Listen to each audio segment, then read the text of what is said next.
இப்ப கடைசி 5 சுற்றுல ரேஸ் தீவிரமா நடக்குது. அந்த பையன் 3வது இடத்துல இருக்கான். வெற்றிக்கு ரொம்ப நெருக்கமா இருக்கான். அதே சமயத்துல அவனுக்கு கண் இருட்ட துவங்கிருச்சு. இப்போ அவன் சாவுக்கே எதிரா ரேஸ் ஓட்டிட்டு இருக்கான். ஆனா இந்த ரேஸ் அவன் முடிக்க போறானா இல்லையான்னு தெரியல. இப்போ 4வது சுற்றுல முழு வேகத்துல கார் பாயுது. அப்ப அவன் வாயிலிருந்து ரத்தம் கசியறத பார்த்தான்.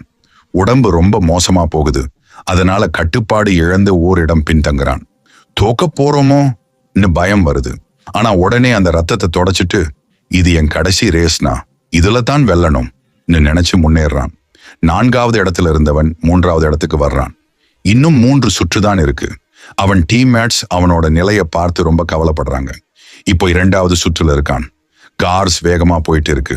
3வது இடத்துல இருந்தவன் 2வது இடத்துக்கு முன்னேறான். அவனுடைய கண்கள் மங்க துவங்குது. இருள் அவனை சுழல ஆரம்பிக்குது. ரத்தம் மறுபடியும் கசிகுது.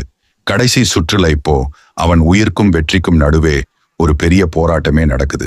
அந்த சமயத்துல ஒரு அதிசயம், ஒரு ஒளி அவன் கண்களுக்கு தெரியுது. அது அவனோட இறந்த அப்பா. மகனே, என்னாலா முடியாத இடத்துல நீதான் ஜெயிக்கணும்னு சொல்றாரு. திடீர்னு அவனோட கண்கள் ஒளி பெறுது. உடம்பு வலிக்குது. ஆனா மனசு உறுதியா இருக்கு. இப்போ முதல் இடத்துக்கு வந்துட்டான். இன்னும் சில வினாடிகள் தான் வெற்றிக்காக இருக்கு. முதல் இடத்துக்கு 2 கார்கள் போட்டி போடுது. கடைசியில நம்ம ஹீரோ ஜெயிச்சிட்டான். டீம்மேட்ஸ் வெற்றி கூச்சல் போடுறாங்க.